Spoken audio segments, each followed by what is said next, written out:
kiddos, so we are going to do our next We Do, which is going to require for you to actually start typing out some stuff for me to look at. Okay, so here we go. In our last video,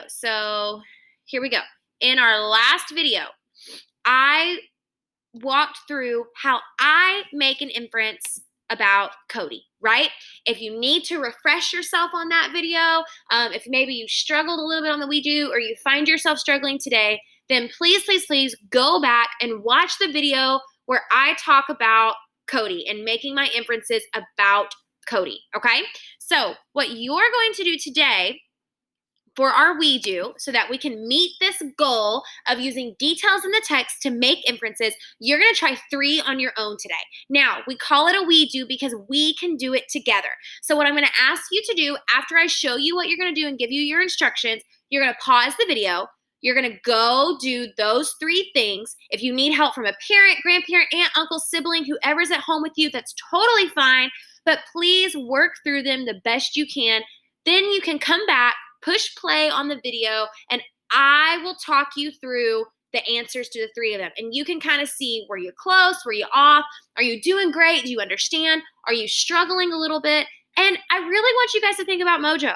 It is okay to struggle. That's why we've been watching the Mojo videos, right? It is okay to struggle. It makes our brains grow. Okay, so if you're struggling, that's okay. It just means that you're learning. So this is what you're going to do today.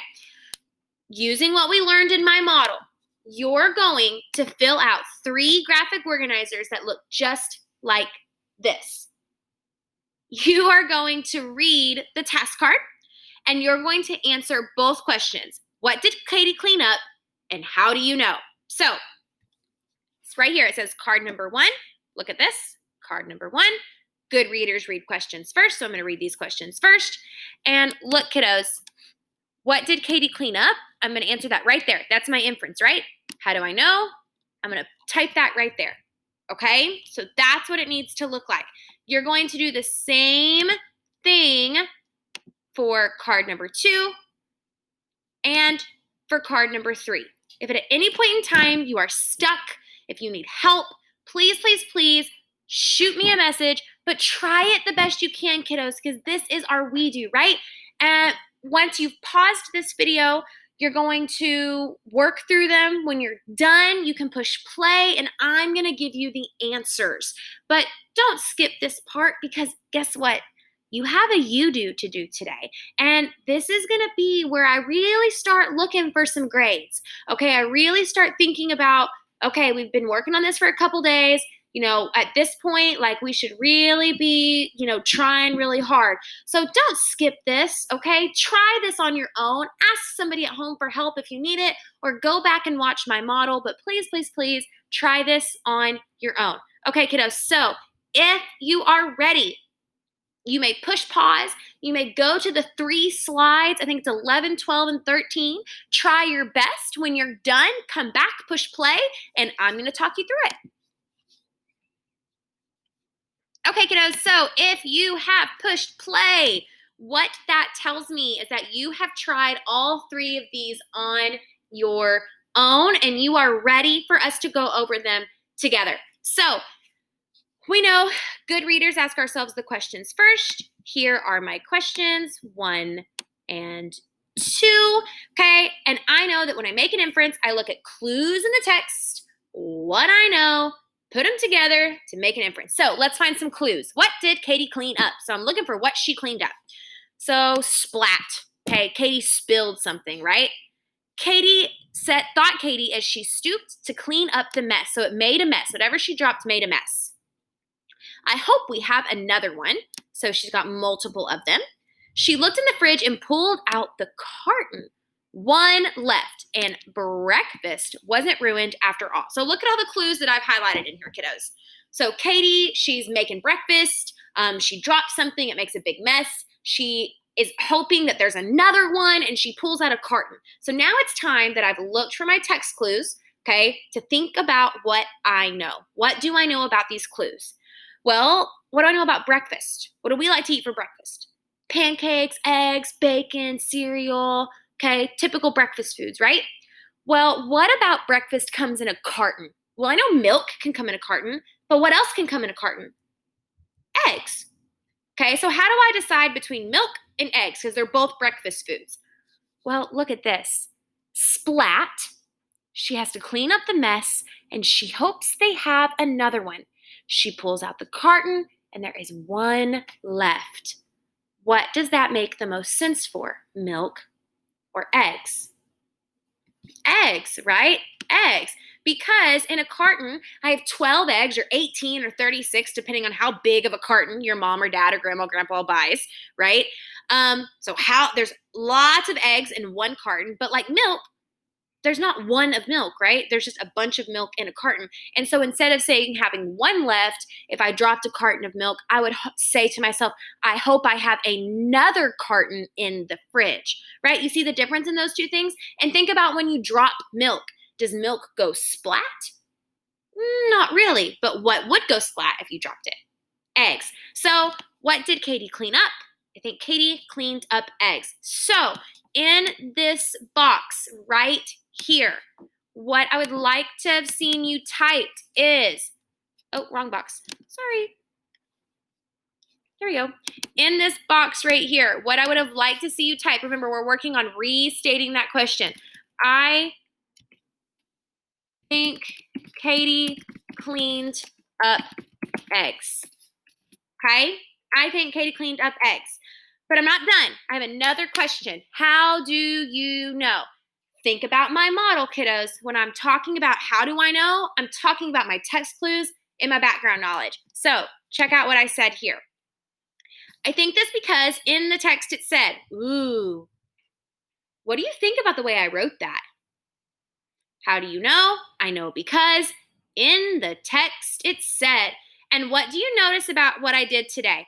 I pulled it word for word out of the passage. I hope we have another one. And she looked in the fridge and pulled out the carton.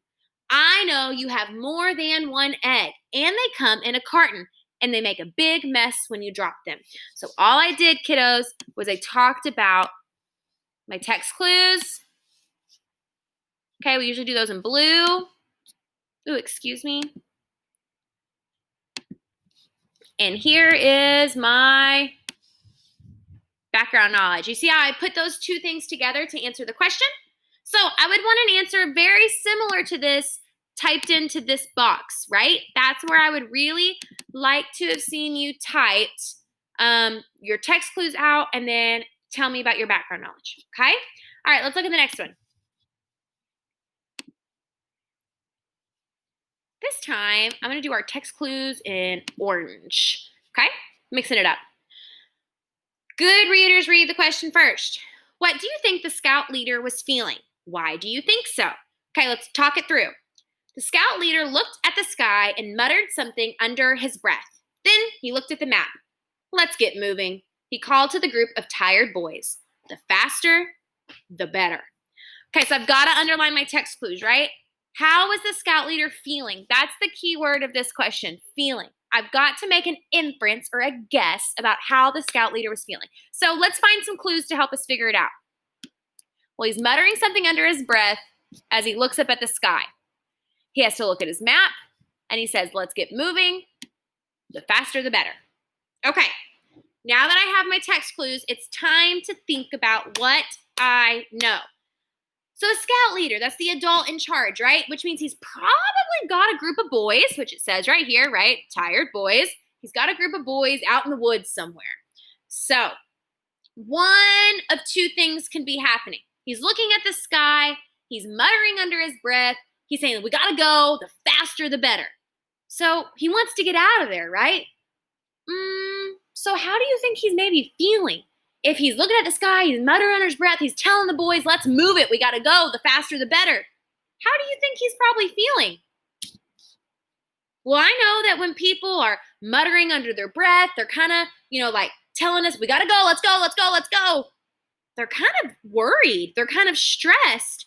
And so I made the inference that the scout leader was nervous. Now, your word does not have to be nervous. If you said worried, if you said anxious, stressed out, anything where he's thinking to himself, oh no, okay, I would accept that absolutely. But I'm not done. Remember, I have another question. Why do you think so? So why do I think he's nervous? Look, kiddos, I'm going to take my text clues and put them together with my background knowledge. I'm restating. Why do you think so? I think so because in the text it said, he looked at the sky and muttered, the faster the better. Okay? So now I have to tell why those things I think would make him nervous. Well, I'm saying I think it looked stormy or was getting dark, so they needed to get out of the woods, right? If he's looking at the sky and he's like, oh my gosh, we've got to go, either it's getting really dark or a storm is rolling in, right? And he's like, oh shoot, we gotta go. So in your graphic organizer, I would have liked to have seen, what do you think the scout leader was feeling here? Why do you think so? Right there. And remember, when we're typing out why do we think so, we're using the words from the task card. Why do we think so? What was in the text? Writing it out, trying to write it word for word. Okay? All right, last one. Y'all are doing awesome. Stick with me. Make sure you're checking your work as we go. If you need to be pausing, going to look, pausing, going to look, that's totally fine. All right, kiddos, last one. Good readers ask questions or read the questions first. So, why do you think Emily was crying? And what makes you think so? So, what do we think? Why do we think Emily was crying? It was 8:30 on Thursday night. Emily stared at the large empty poster board on her bed. Then she looked at the stack of books about Abraham Lincoln on her desk. Emily began to cry. So let's underline our text clues. Things the author told us that can help us make our guess. 8:30 on a Thursday night, large empty poster board, books, and Emily began to cry. Okay? Now, let's think about what we know. Okay, what do you know about 8:30 on a Thursday night with a big empty poster board, a stack of books, and she's crying? What do you think is going on here? Well, let's think about what we know. Well, I know from being in school that most projects are due on Fridays, right? Homework, we have our tests, all those things are usually on Fridays. So if it's 8:30 on a Thursday night, that's pretty late at night, right? And she's got an empty poster board, which tells me she hasn't started yet. She hasn't done her work. And then what do I see there on the very end? It says Emily began to cry. And that tells me that, she may be in a little bit of trouble. Maybe this is due tomorrow and she doesn't have her stuff done. So look at what I answered, kiddos. I said, I think Emily was crying because she didn't have her work done. Okay? And then that very last part right here is explaining what makes you think so. So here we go. I'm restating. I think so because, and then I'm putting that sentence stem on there. In the text it said. If you don't have that on there, kiddos, that's okay. I just want you to start getting in the habit of restating your question and sticking sentence stems on there. So when it asks you for how do you know or what clues in the text told you so, you need to start saying in the text it said. Look, kiddos, I'm using exactly what I underlined in the card. It was 8:30 on a Thursday night. Emily stared at the large empty poster board. Okay, and now I'm going to talk about my background knowledge. I know assignments are due on Fridays, and her board was empty. I would cry too if my work wasn't done. Okay, kiddos, now yours does not have to look exactly like mine. Okay, we're just starting out. So in your graphic organizer, I would have liked to have seen this answer here, right? If you struggled with this, if your answers and my answers were totally off base, you need to let me know. You need to, I'm going to check all this. I will look at all of this tonight. But when you are working, it's also your responsibility to be telling me when you're struggling. Because kiddos, I don't see you every day, okay? I don't see your face in class. You've got to tell me when you don't understand something, okay? So please, please, please let me know. Let me know. So remember, our goal, right, is to be able to use details in the text to make inferences about my reading. So what we're going to do is a you do, okay? You're going to do the inference exit ticket 2. It's on your Google Classroom. It's also going to be right here where you're going to be able to click here and it's going to take you right where that says 1. Let's fix that. 2. Okay. You're going to click where it says here. Click that little link. And it's going to take you where you need to go. So please, please, please let me know if you have any questions. If you need anything, I am here for you. And remember, if at any point in time you are struggling, that video, kiddos, of me doing my model is right there. Okay? It is right there for you if you need it. Just let me know. All right, kiddos, I cannot wait to see the awesome work that I know you did. Please, please, please let me know if you need anything, and I can't wait to see you guys until our next lesson.